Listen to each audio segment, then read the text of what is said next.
Bumuelta na ang mga senador na idinawit sa mga anomalyang infra at flood control projects ng DPWH. Kumbinsido po si Senador Cheese Escudero na pinagplanuhan po itong nasabing hakbang para sirain ang Senado at ilayo sa mga tunay na salarin sa kontrobersiya.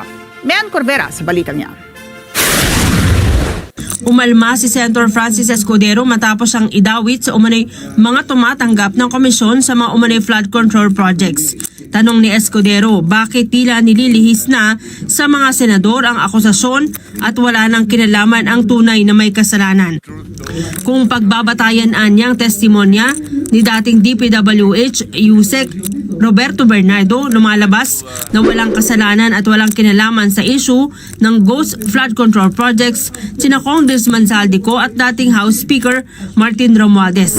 Tila may well-orchestrated plan anya para siraan ang Senado at mga miyembro nito at ilayo ang tunay na mga salarin sa tinawag niyang sarswela. Naghahanda na ng kaso si Escudero laban kay Bernardo. Iginit ng senador na wala siyang direktang ugnayan kay Yusek Roberto at walang basihan ang kanyang mga paratang. Pinabulaanan din ni dating senator at Makati Mayor Nancy Binay ang paratang ni Bernardo. Sabi ni Binay, nakakalungkot na nagagamit siya para ilihis sa mga tunay na dapat managot sa issue.